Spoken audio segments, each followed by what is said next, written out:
vamos a tratar de hacerlo rápido. Primero porque no han estudiado, o sea que solamente me van a escuchar.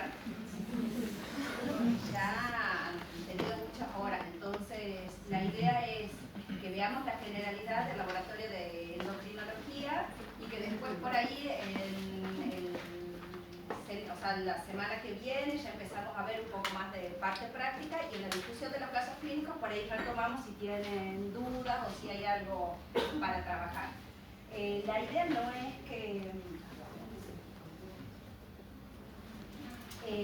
como ha dicho la profesora, o sea, empezamos a ver cómo está marcando.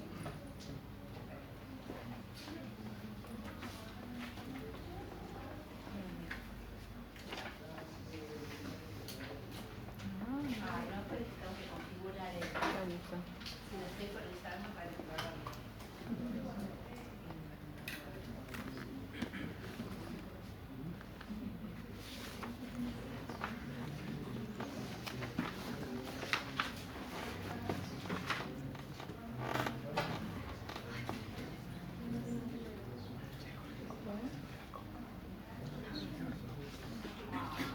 Me han cambiado la versión. Bueno, ya para la próxima lo veo ahora.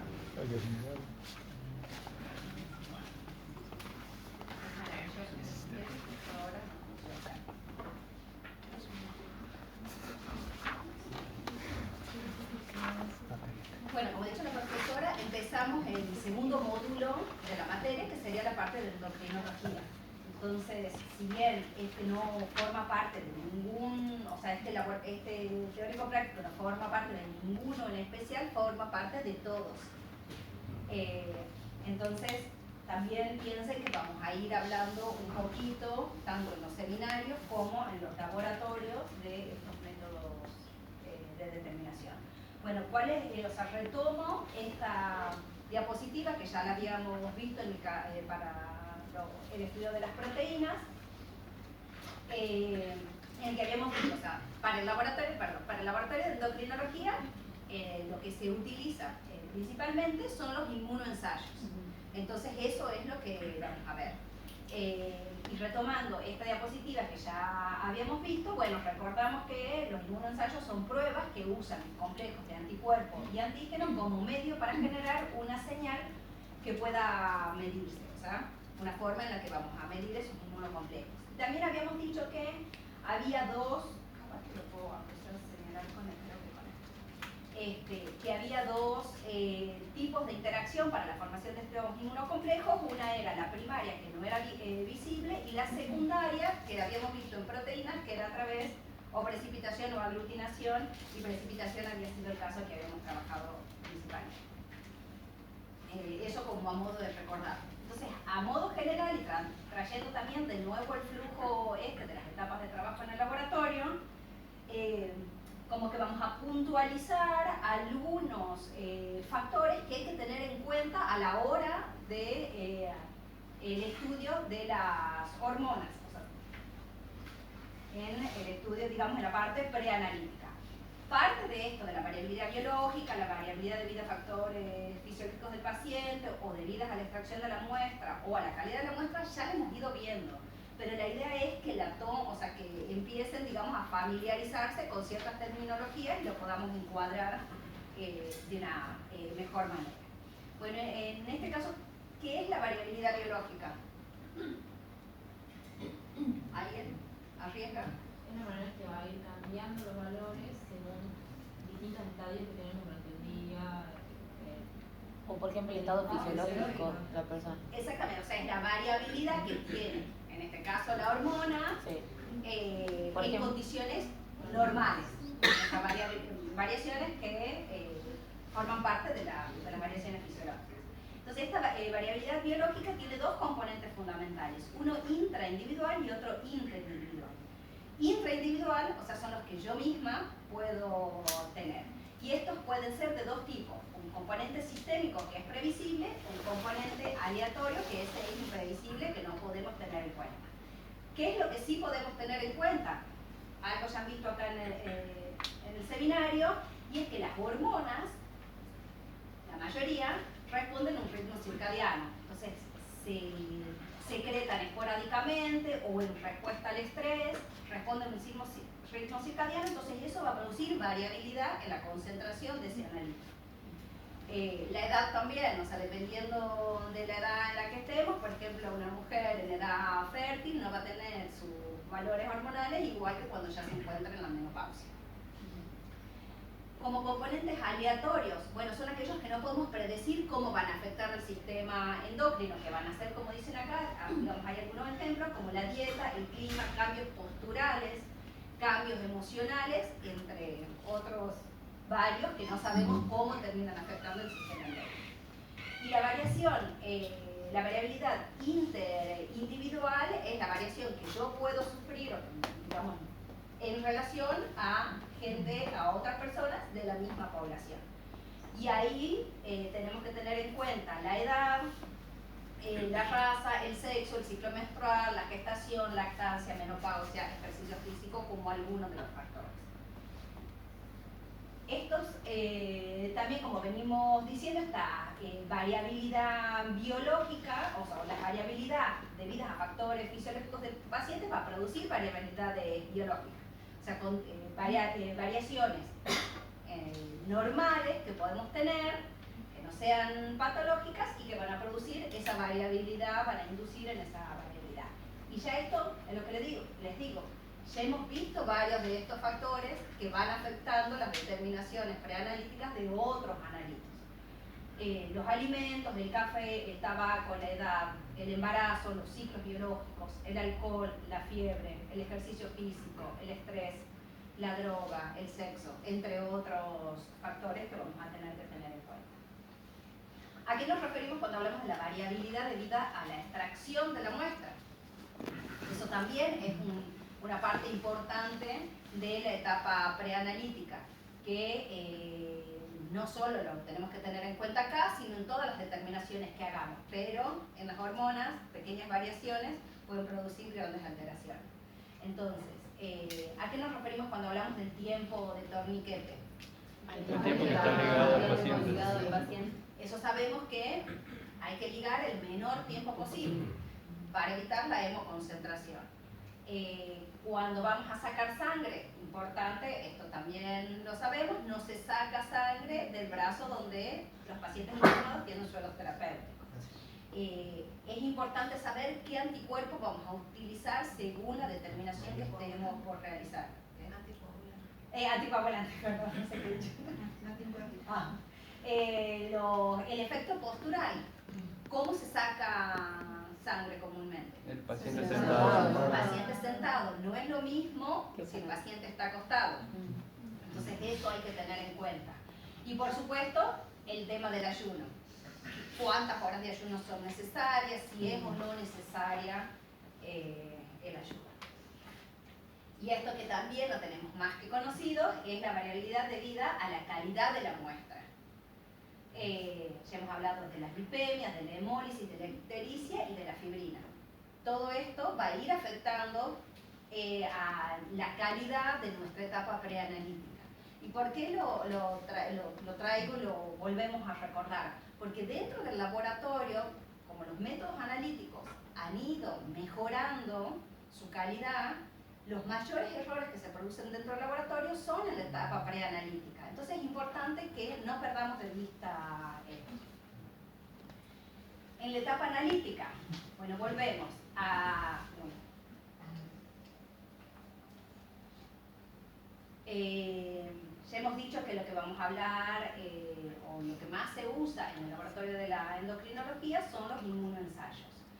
Hemos dicho que son técnicas analíticas basadas en la formación de inmunocomplejos, y estas determinaciones que vamos a hacer en este laboratorio son cuantitativas, no son cualitativas, son cuantitativas. ¿Qué elementos participan en esa formación del inmunocomplejo? Un anticuerpo de captura, el antígeno o el analito a medir, que va a ser el que tenemos en nuestra muestra, y el trazador, que es un antígeno o un anticuerpo, que es el que posee la marca. El antígeno a medir, acá dice las muestras, calibradores o controles de calidad, ya vamos a hablar eso después, no lo introdujo ahora. pero ya lo tienen acá. También retomo esta diapositiva, que ya la habíamos visto para proteínas, donde hacíamos una clasificación de los inmunoensayos según categorías.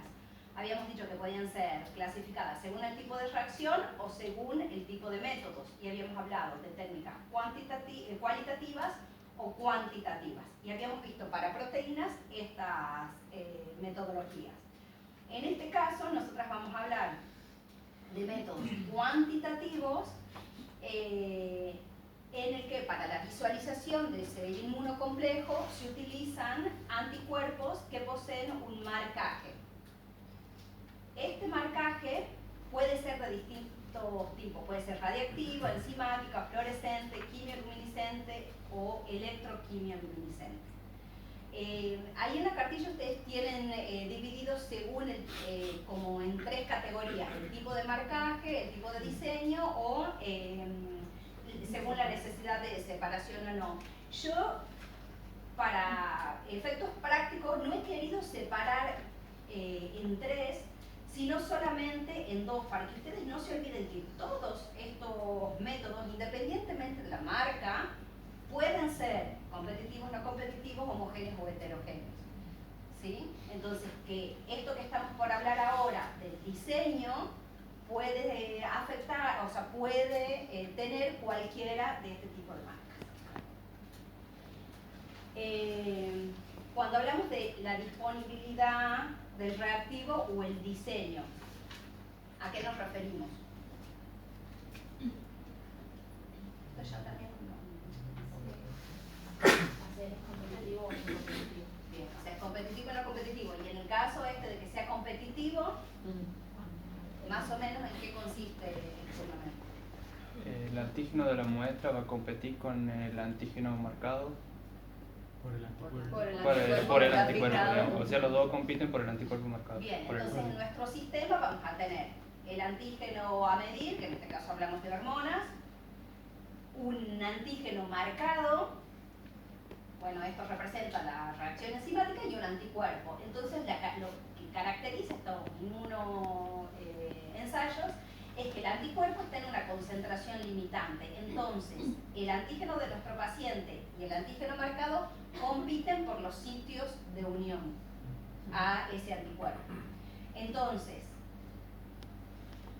digamos, no vamos a hablar de cómo, digamos, si se separan o no se separan, pero cuando se forma el inmunocomplejo y revelamos esa reacción, a mayor señal, hablemos de señales porque no sabemos con qué va a estar marcado ese anticuerpo, a mayor señal, Mayor concentración.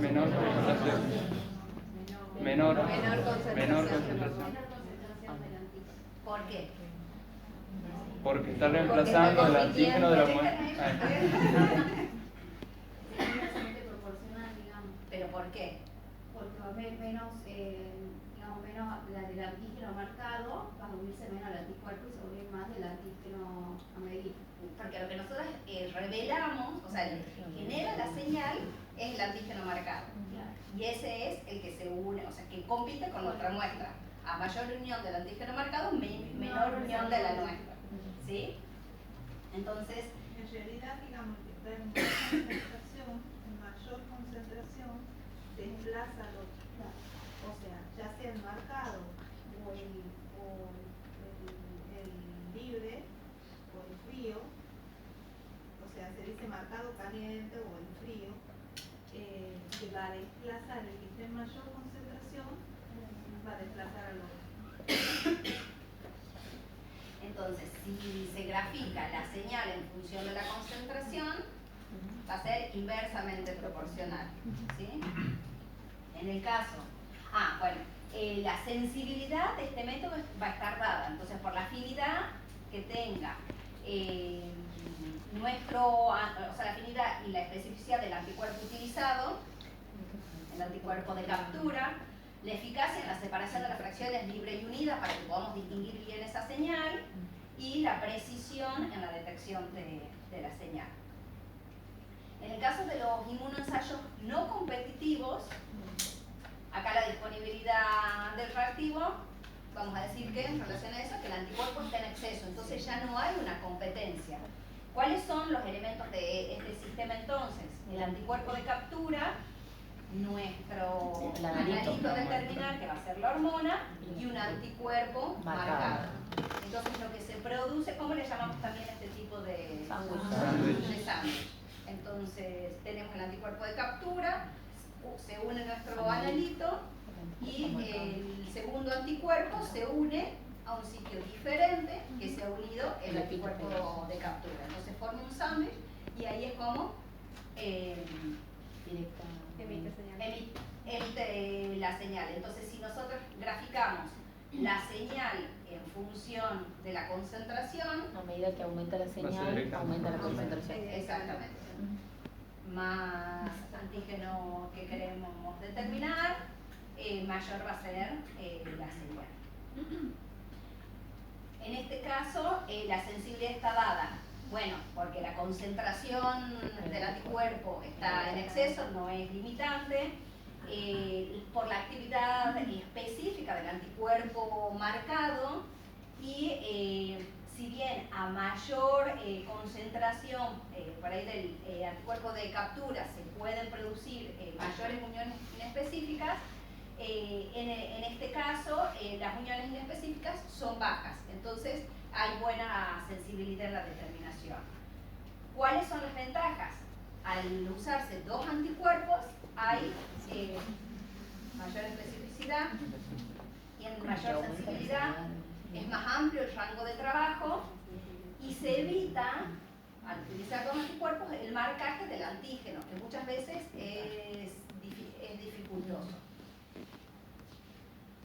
¿Cuál es la desventaja? Y es esto que la profesora ya les ha hablado acá del efecto Hooke. Esta es una representación en donde las bolitas verdes son, digamos, es el antígeno. Acá vemos que está en altas concentraciones, entonces hay un impedimento estérico a la formación de ese sándwich. Entonces, cuando se haga la separación de la fase unida y la fase libre, entonces va a quedar falsamente formado solo poca cantidad de inmunocomplejos. Entonces, la señal que nosotros vamos a ver no va a ser representativa de la concentración del analito que tenía. Entonces, como la profesora les decía, las reacciones tienen una linealidad en donde la concentración, la señal es proporcional a la concentración, pero llega un punto en donde hay un impedimento estérico, entonces esa señal empieza a caer por este efecto, porque no se forman los inmunocomplejos y no es porque no hay antígeno suficiente o hormona suficiente. ¿Se entiende? Creo que ahí sería como que lo que no se une porque se satura, arrastra el otro anticuerpo marcado y no queda y no emite señal porque no queda para que emita señales inmunocomplejo tiene que estar formado el sándwich. Sí.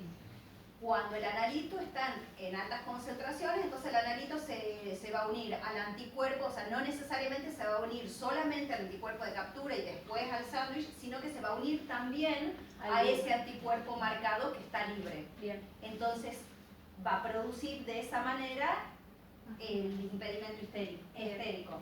Y si ves, por ejemplo, acá en esta representación, bueno, Claro, porque en la B queda como libre del sándwich. Entonces, claro, si ves acá, por ejemplo, hay mucha cantidad, entonces se van uniendo y se van incomodando en la formación de esa unión. Gracias. Ahí cuando vos hagas, digamos, en realidad vos tenés que hacer ahí un lavado Claro, y ahí soy- se va a arrastrar lo que no se unió. Bien, gracias, profe. Sí, eso me acordaba. Por eso quedan tan pocos ahí, porque se lavan Bien. y porque no. Por ahí tu antígeno va a quedar unido al anticuerpo marcado ese y se va a ir con un lavado. Bueno, la segunda como categoría es según el efecto de unión o la necesidad de separar o no el inmunocomplejo. Cuando hablamos de inmunoensayo homogéneo, esto significa... Disculpame, María José, verificar. A ver, generalmente, digamos, se hacen los lavados de los inmunoensayos. por ejemplo, en el RIA, que tenemos un ensayo competitivo, a veces solo hacemos un descarte, digamos, del sobrenadante, y ahí se va todo lo que no se unió. Por ejemplo, en el caso de los ensayos tipo sándwich, generalmente se usan lavados. O sea, a ver, lo que quiero que quede claro es que puede ser que no tengamos lavado, pero lo que no se unió se va a ir cuando vos descartes la parte libre. Bien, gracias, profe. Porque vos tenés que hacer una separación de lo unido de lo libre. Bien. Generalmente los lavados, ¿por qué se hacen? Se hacen justamente para eliminar la unión inespecífica y aumentar la sensibilidad de los inmunoensayos. Bien. Bueno, cuando hablamos entonces de inmunoensayo homogéneo, ¿qué significa? Que no requiere separación de las fracciones libres y unidas. Y puede este inmunoensayo homogéneo tener tanto un diseño competitivo como no competitivo. ¿Qué ocurre en este tipo de inmunoensayos? Tenemos acá una representación gráfica del anticuerpo que está libre en el tubo. Ponemos nuestra muestra con el analito a medir, o sea, nuestra hormona, y el antígeno marcado. Esta es la representación, digamos, de una técnica competitiva. Entonces los dos antígenos van a competir por la unión anticuerpo. Paso siguiente, ¿qué es lo que va a ocurrir? Que la formación de este inmunocomplejo, o sea, este antígeno marcado, causa un cambio directo en la medición de la mezcla de reacción. Es decir, va a generar un producto que puede, o una señal que puede ser medida sin la necesidad de la separación de aquella fracción que no se ha unido, porque se determina específicamente la formación, actúa, digamos, tiene actividad cuando está formando el inmunocomplejo. Solo no va a producir la señal. Entonces, esta señal que se produce puede ser por cambios en el movimiento rotacional del trazador, que ya vamos a ver algunos ejemplos de eso, inhibición o aumento de actividades enzimáticas, o variación de la longitud de onda emitida. ¿Se entiende esto? O sea, no hace falta separarlo porque cuando forma el inmunocomplejo actúa de una manera que el antígeno marcado solo no actúa. Cuando hablamos de un inmunoensayo heterogéneo, aquí sí hace falta la separación de la fracción libre y unida para poder medir la señal por separado, porque acá el antígeno se comporta de la misma manera, libre o formando el inmunocomplejo.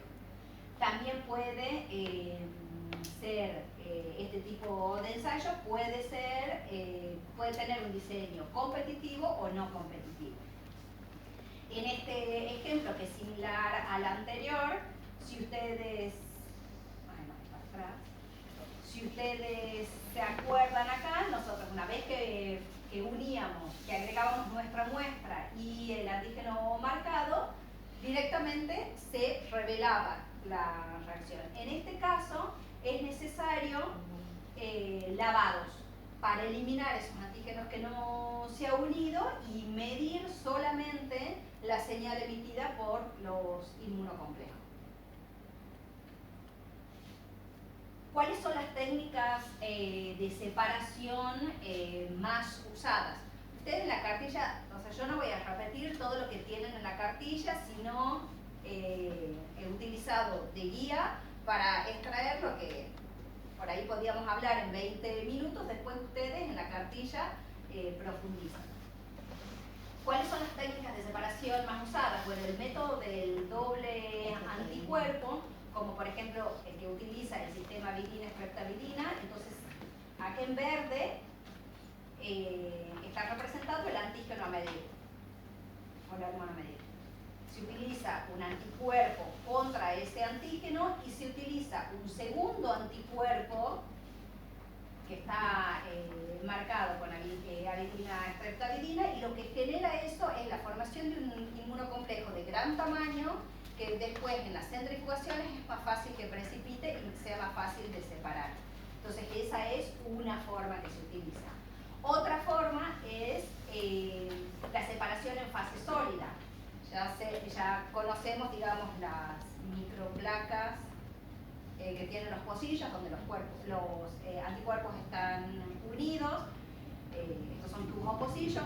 Las micropartículas que pueden ser de látex o paramagnética, acá está representado, esquematizado, en caso de que sean micropartículas, en las que en la superficie de las micropartículas se genera ese inmunocomplejo, después con un imán se las atrae, se producen los lavados, se saca el imán, se libera y es un juego de lo separo y lo libero según las necesidades o la técnica que se esté realizando.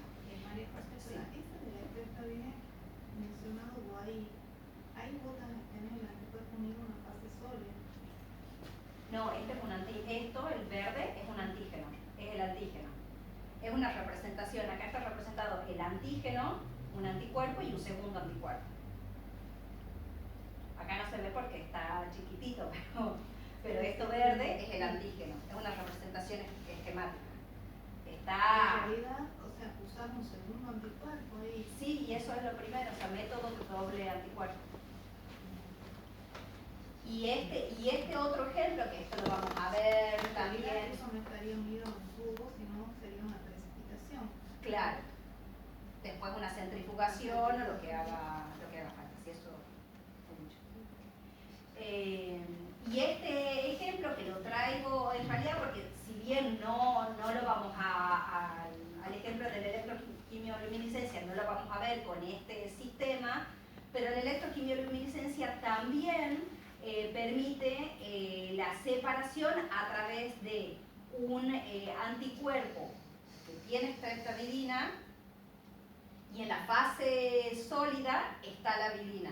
Entonces ahí eso actúa para retener ese inmunocomplejo.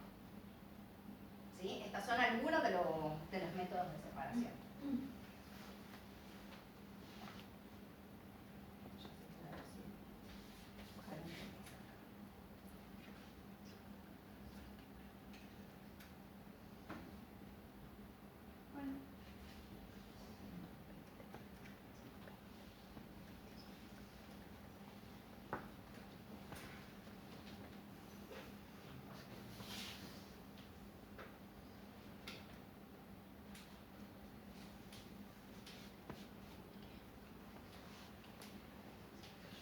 ¿Qué es necesario tener en cuenta cuando hablamos de cuáles son los requisitos que tienen que tener estos métodos de separación? Bueno, lograr una separación neta entre el inmunocomplejo y el antígeno marcado.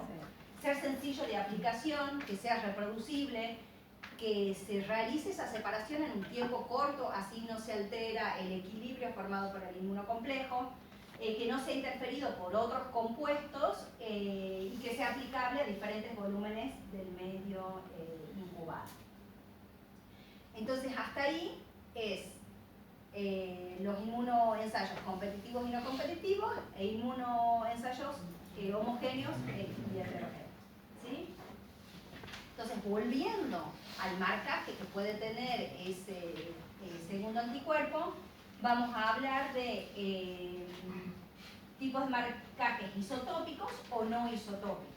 Dentro de los isotópicos, el más comúnmente utilizado es el iodo 125, y dentro de los no isotópicos vamos a ir hablando del marcaje enzimático, fluorescente, quimioluminiscente y electroquimioluminiscente.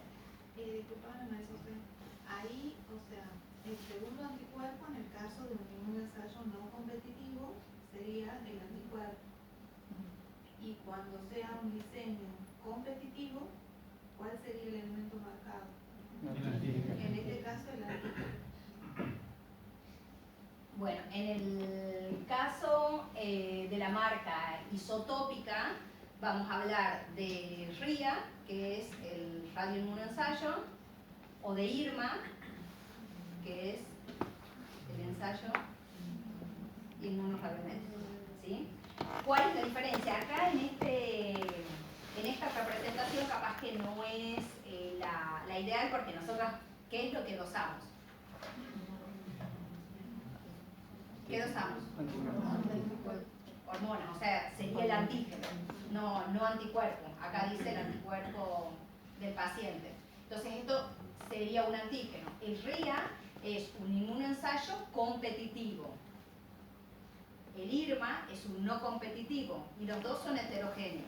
¿Qué significa que sean heterogéneos?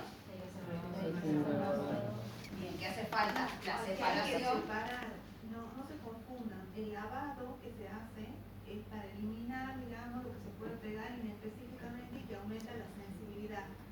La diferencia entre el homogéneo y el heterogéneo es que ustedes tienen que separar lo unido de lo libre. Esa es la respuesta.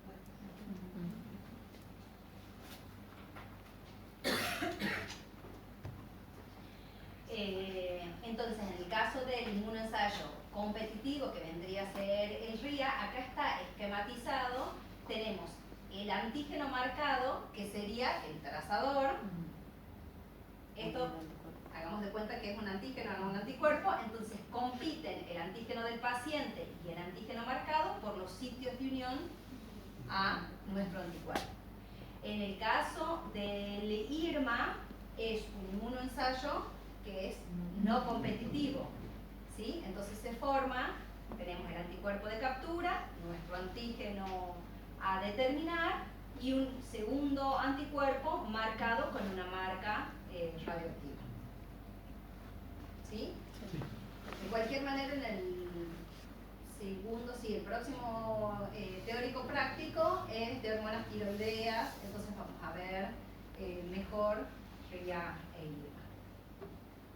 ¿Qué es importante que sepan? Bueno, que se ha ido avanzando en tecnologías, en automatización, entonces se ha ido desplazando por ahí estas determinaciones con marcas isotópicas, porque además se requiere un profesional certificado para la utilización de radioisótopos, un laboratorio autorizado para el manejo de radioisótopos. Es una técnica que es manual. Entonces se ha ido mejorando también la sensibilidad en la metodología y se ha pasado de las marcas isotópicas en general o sea, se ha ido desplazando las marcas isotópicas a marcas no Pero se isotópicas. siguen usando. Se O siguen sea, la usando. marca, digamos, los radioinmunizados se siguen usando.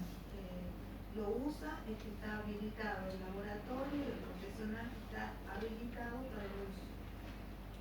Y en el tema de hormonas, hay hormonas que actualmente son mejor usadas usando marcas radioisotópicas que el otro tipo de marcas. Lo que tiene el radioinmunoensayo que es una de las metodologías que resultan menos interferidas por componentes de la muestra. No así, por ejemplo, los ELISA, ¿sí? Que hay que tener mucho cuidado con los ELISA. Bueno, la quimioluminiscencia se ha mejorado por el tema de los lavados, porque los autoanalizadores ahora incorporan los lavados. Y bueno, por supuesto, algunas hormonas sí se ha ganado sensibilidad, digamos, con los inmunoensayos automatizados, pero eso no significa que no se usa actualmente, o sea, se sigue usando. Incluso algunas hormonas es mejor usarlas por RIA que por usarlas por otro tipo de metodología. Las marcas no isotópicas de las que vamos a hablar van a ser, bueno, como ya hemos dicho, las enzimas. Vamos a empezar hablando de, a ver, esta tabla les traigo porque resume cuáles son las marcas no isotópicas que se han ido usando. No son todas, pero sí son las más frecuentes. ¿Cuál ha sido la primera marca no isotópica que se ha empezado a utilizar? Han sido las enzimas. ¿Cuáles son las enzimas que más se utilizan? La fosfatasa alcalina, la peroxidasa, por ejemplo, que son las que más frecuentemente se están utilizando. Dependiendo de la marca es, digamos, de la enzima utilizada. El producto puede ser un producto coloreado, un producto fluorescente o luminiscente, ¿sí? En este caso tenemos ejemplificado, ya sabemos, digamos, cómo es el sistema, no lo vamos a repetir, pero un ELISA sándwich y un ELISA competitivo. En donde acá, en este caso, por cómo está esquematizado, vemos que la formación de ese producto revelado es un producto coloreado, porque cambia el color del medio. Y así es como se va a determinar la concentración de nuestro analito. Pero también se pueden producir productos que pueden ser fluorescentes, y en este caso podemos hablar del MEIA, que es un inmunoensayo de micropartículas, en donde el inmunocomplejo, si bien este inmunoensayo también puede formar parte de la clasificación de los inmunoensayos fluorescentes o fluoroensayos, como el principio, o sea, el anticuerpo está marcado con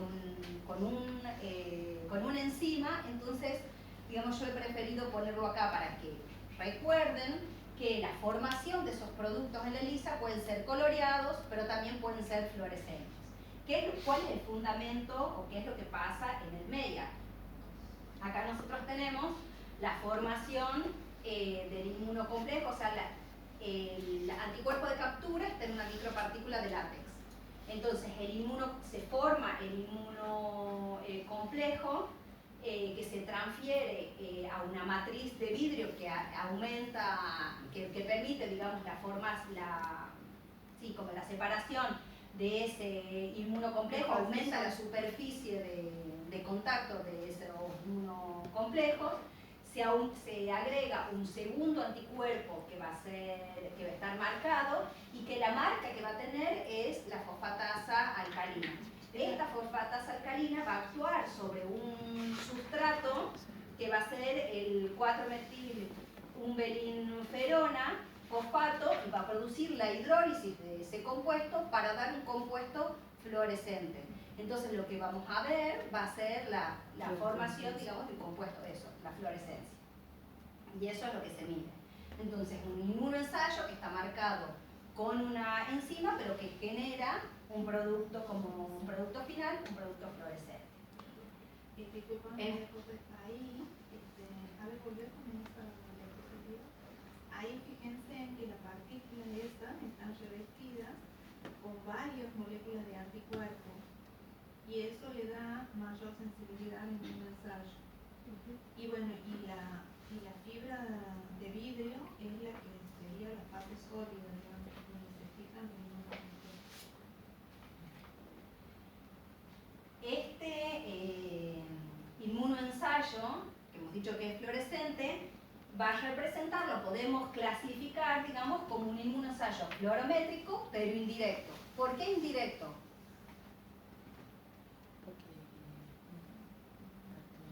Porque el anticuerpo no está marcado con una molécula fluorescente, sino con una enzima que genera un producto. Exacto.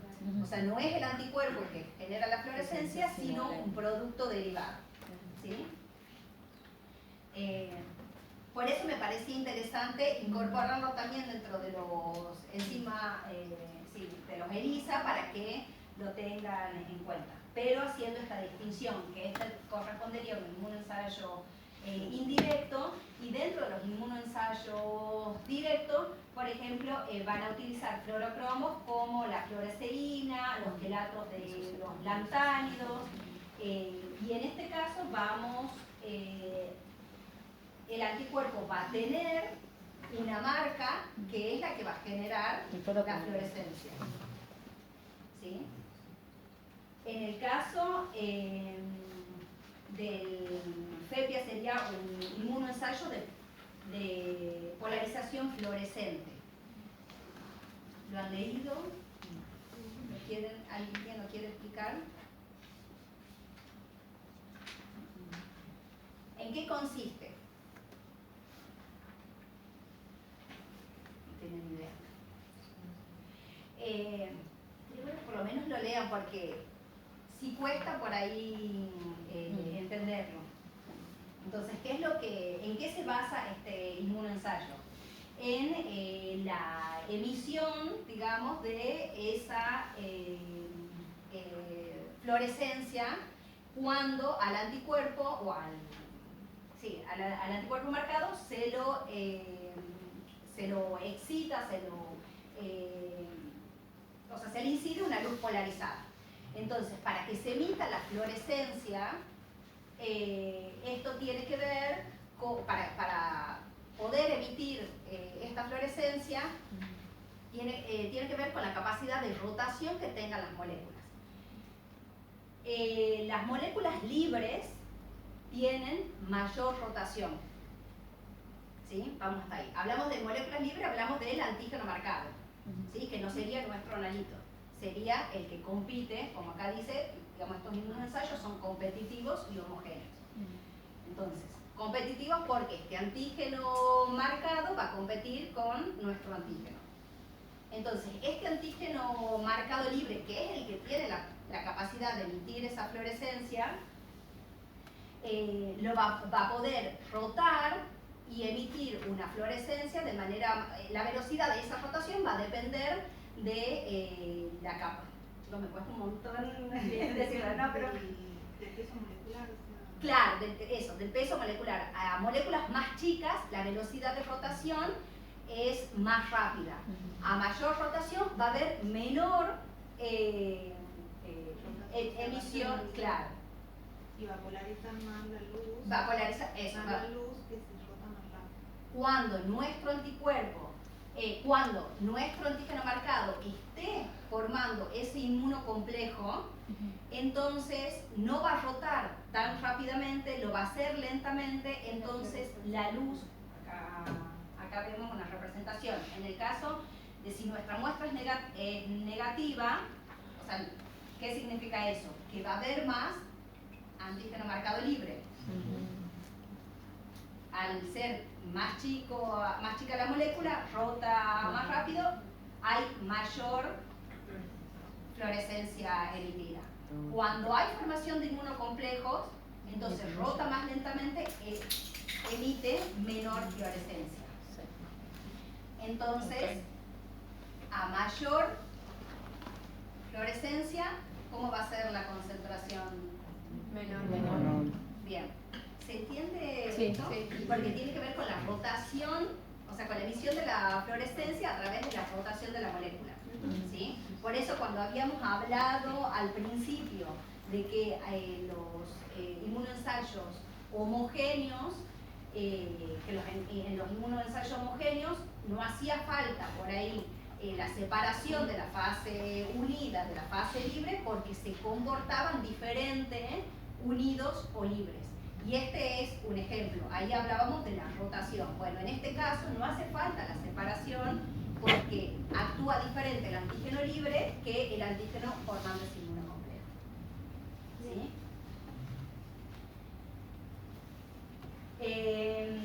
Y este es un ejemplo de un inmunoensayo homogéneo, o sea, competitivo y homogéneo. Y el Delfia es un inmunoensayo de fluorescencia, es el inmunoensayo de fluorescencia potenciado por la disociación de lantánidos. El Delfia sería un inmunoensayo no competitivo y heterogéneo. Y acá tenemos un ejemplo.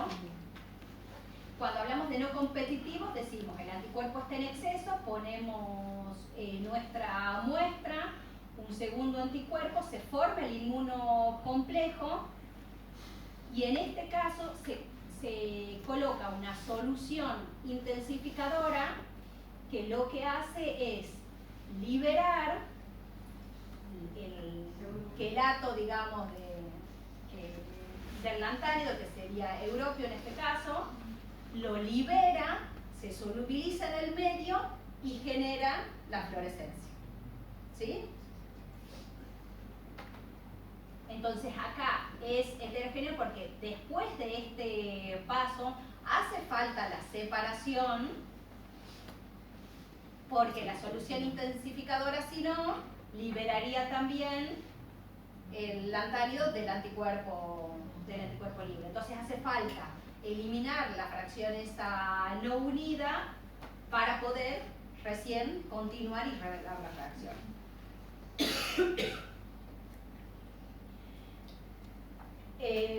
Finalmente, ¿cuál es la última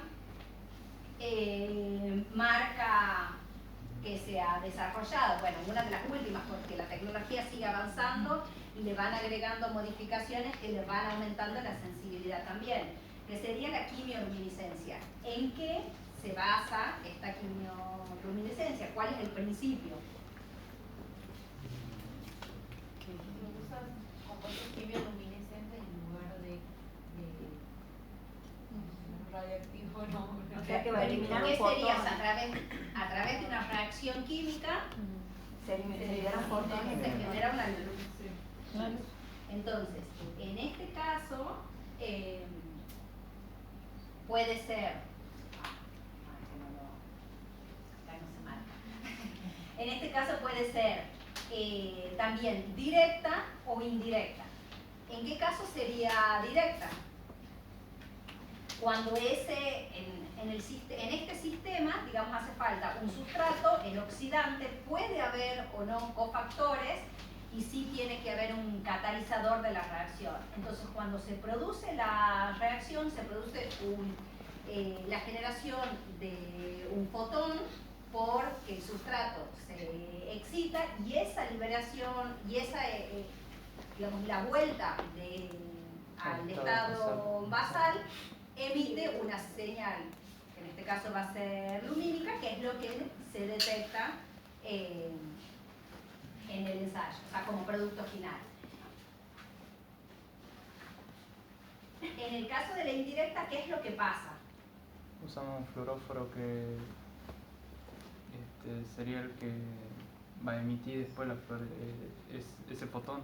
Exactamente, o sea, ese fotón no es el que emite La muestra. la luz directamente, sino que actúa sobre el fluoróforo, que es el que va a generar la reacción lumínica. Acá hay un videito que es súper corto, son 2 minutos, para que después vean, en donde explica el principio de la quimioluminiscencia. Lo iba a mostrar, pero me parece que el día de hoy ha sido bastante largo, pero lo pueden mirar porque es bastante gráfico.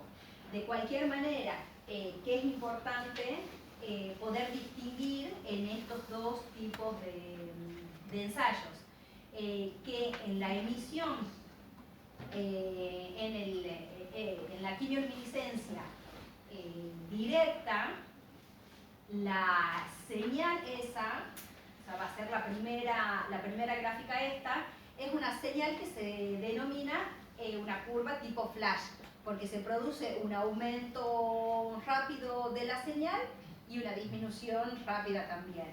Las indirectas, ¿qué hacen? Aumentan el tiempo de esa señal, entonces aumentan el tiempo de medición de ese analito. Como ejemplo les traigo, este es el equipo que tenemos nosotras en el laboratorio, y que es un CLIA directo, que dependiendo de la determinación del analito a medir, puede ser competitivo o no competitivo, y acá les vuelvo a ejemplificar. Lo importante, ¿qué es lo importante que recuerden en este caso del equipo que nosotros vamos a usar y que después ustedes lo van a también ver? Es que utiliza para la separación del inmunocomplejo micropartículas. Entonces, así como veíamos en el gráfico anterior y como van a ver ustedes en el video, cuando se forma ese inmunocomplejo se unen, si ustedes ven acá, tienen en rojo sería el anticuerpo marcado. El antígeno, que sería esta barrita violeta, un segundo anticuerpo, digamos que sería el anticuerpo de captura, y ese es el que se une a las micropartículas, ¿sí? Entonces, para todos los lavados y el agregado de los sustratos, el autoanalizador lo que hace es emitir la señal electromagnética, la separa a los inmunocomplejos en el costado, en el borde de la cubeta, se producen los lavados y después las vuelve a liberar. Se agregan los sustratos que sean necesarios para producir la reacción, ¿sí? Y como es un CLIA directo, la señal que produce es de tipo flash, o sea, es rápida. Corta duración. Sí. En el caso del CLIA indirecto, ¿qué es lo que ocurre acá? El anticuerpo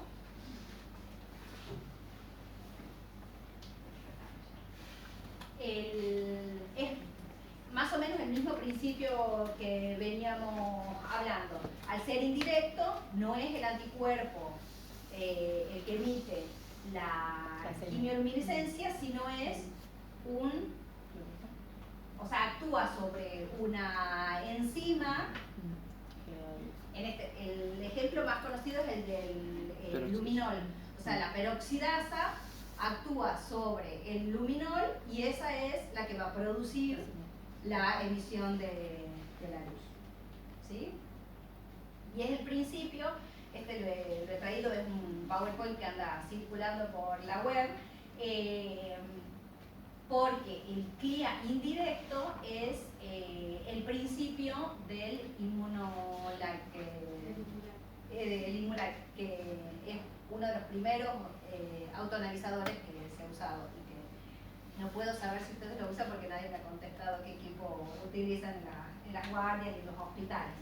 Pero el fundamento... Se lo usan finalmente en los hospitales y solito está en el COVAS, sí, eso lo puede. De la Avellaneda, yo lo he averiguado, de la Avellaneda y el centro de salud utilizan el COVAS. Sí. Parece que hay un contrato. Hay un contrato ¿Y con el Estado. es quimioluminiscencia? El COVAS es Electroquimio. electroquímica. Bueno, y finalmente la electroquimioluminiscencia, en este caso la emisión, o sea, el inmunocomplejo va a estar unido a un electrodo que es, a diferencia, digamos, de la quimioluminiscencia, en donde a través de la reacción química se produce la luz. En este caso es el voltaje el que produce la emisión de esa señal, ¿sí? Después sí lo vamos a ver más en detalle porque acabo de ver la hora que es retarde, pero no se preocupen porque después lo vamos a volver a ver en los otros laboratorios y en el taller vamos a profundizar un poco más. ¿Qué es lo importante que tengan en cuenta? Que este tipo de marcaje, como veníamos diciendo, ha ido evolucionando a lo largo del tiempo, que en los años 50 se utilizaban métodos físico-químicos para el dosaje de hormonas, después se ha empezado a utilizar los métodos isotópicos como el RIA, después en los 80 ha salido el IRMA y a partir de los 90 se han empezado a desarrollar estos métodos no isotópicos. Lo que quería decir que en realidad el dosaje de hormonas, que son moléculas tan pequeñas, comenzó, digamos, con el radioinmunoensayo. O sea, fueron los primeros métodos que permitieron el dosaje de moléculas muy pequeñas o que se encontraban en muy bajas concentraciones. Y bueno, ahí han ido evolucionando los métodos. Ustedes en la cartilla tienen cuáles son las ventajas y desventajas de cada método. Yo solamente he hecho un extracto de cuáles son las ventajas del RIA y cómo a través de la evolución hemos ido teniendo mayores ventajas en automatización, mayor sensibilidad, sencillez, o sea, tiene un montón de ventajas, por eso han ido evolucionando. Como dice la doctora, hay algunas determinaciones que se siguen utilizando, en las que se siguen dosando en RIA, pero las metodologías y la tecnología ha ido ha ido evolucionando. Y la electroquimiluminescencia, si bien es la última tecnología, hay algunas modificaciones que se van agregando, no sé, otros inmunocomplejos, otros tipos de separación, todo para aumentar la sensibilidad también de las reacciones. No se ve nada, pero espero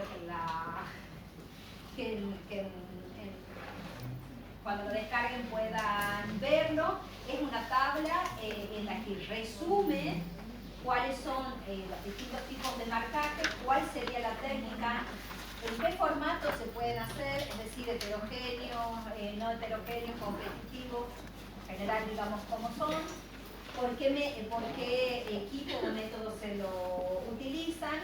Y esto les traigo para que tengan en cuenta que la selección del método va a tener que ver también con dos cosas. Una, la concentración de ese analito que ustedes quieran determinar. ¿Sí? Si ustedes ven acá, lo que dice que es la T3 libre, es la de menor concentración, o una de las que tiene concentraciones más bajas, y el cortisol puede estar en concentraciones más altas. Entonces, posiblemente los métodos que se utilicen para una u otra sean diferentes y eso es importante tener en cuenta. Y en esta tabla, que tampoco se ve, es el límite de detección de cada marcaje. Son a modos de ejemplos para que ustedes tengan en cuenta que la existencia de todos estos métodos, que pueden ser, no es que ya no se usa más RIA, no se usa más media, no se usa más, sino que dependiendo del analito muchas veces se puede utilizar métodos diferentes.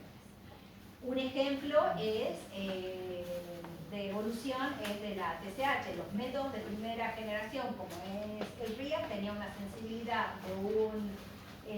de una miliunidades internacionales por litro, y ha ido evolucionando la sensibilidad del método hasta que en los de cuarta generación, que es el RIA, la sensibilidad es de 0,01. Entonces la tecnología ha ido aportando mayor sensibilidad. Bueno, en esa hormona sí necesitamos sensibilidad. Por ejemplo, otra hormona que necesitamos sensibilidad son los estrógenos en los niños. ¿Por qué? Porque, digamos, los estrógenos, por ejemplo, cuando hay una pubertad precoz, es necesario detectar un aumento del nivel de estrógeno, y para eso necesitamos un inmunoensayo sensible. Pero hay otros métodos que, digamos, porque este aumento en la tecnología no ha logrado, a pesar de que son automatizados y todo, en algunos alanitos todavía necesitan una mejorar, ¿sí? Porque, bueno, no logran una performance en determinadas hormonas. Por eso es que todavía sigue usándose los métodos. Y este ejemplo acá me parece que estaba lindo, este gráfico en el que muestra cómo ha ido evolucionando los anticuerpos, cómo ha ido y cómo hemos ido acercándonos a los límites de detención más bajos. En los de primera generación, valores de TSH muy bajos no los determinaba, entonces algunos hipertiroidismos no los detectaban, ¿sí? Entonces, porque la TSH estaba muy baja y la sensibilidad del método no daba. Entonces, en este caso, sí podemos ver cómo han ido. Y acá faltaría las de cuarta generación, que como hemos dicho, llegan hasta 0,01. Esta era la gráfica que quería hacer con los datos de ustedes, pero que no. Tanto en hospitales públicos como en privados, por lo que yo he estado viendo, en los hospitales públicos, el COVAS es lo que más se está utilizando. El Arquitect lo tienen en el laboratorio de Tucumán. Sí, pero el inmunidad también anda bien, ¿no? Sí, no, pero digo cuáles son los que, en los que yo especulo que ellos pueden estar trabajando en los hospitales, tengan. Entonces, Es un aparato bastante. pero no sé si hay en los hospitales públicos. No, no hay. O sea, el hospital Claro. es Es el COBA, sí. No sé por qué. no sé cuál está en el Padilla, pero en los otros. Pero los laboratorios privados sí lo usan mucho. Sí, en los privados hay más variedad. Bueno, y finalmente que lo tienen en la cartilla, pero que tengan en cuenta que, más allá de todas las ventajas que puedan tener todos estos métodos, no se ha podido solucionar algunas interferencias, entonces que es importante que eso tengan en cuenta. Hay reactividad cruzada, el efecto Cook, como habíamos hablado, hay la presencia de algunos anticuerpos con el factor reumatoideo que también pueden producir interferencias. Puede haber interferencias de señal o de otras cosas, y acá les he puesto, traten de verlo después, esta tabla que tampoco se ve nada, es un trabajo, una actualización en un artículo de revisión en el que habla de las interferencias en los inmunoensayos en endocrinología. Yo he recortado una parte, pero ahí les dice cómo pueden alterar el método, si aumentan, si disminuyen, y habla de cuándo darnos cuenta o sospechar de alguna interferencia. Entonces, para que eso lo tengan en cuenta.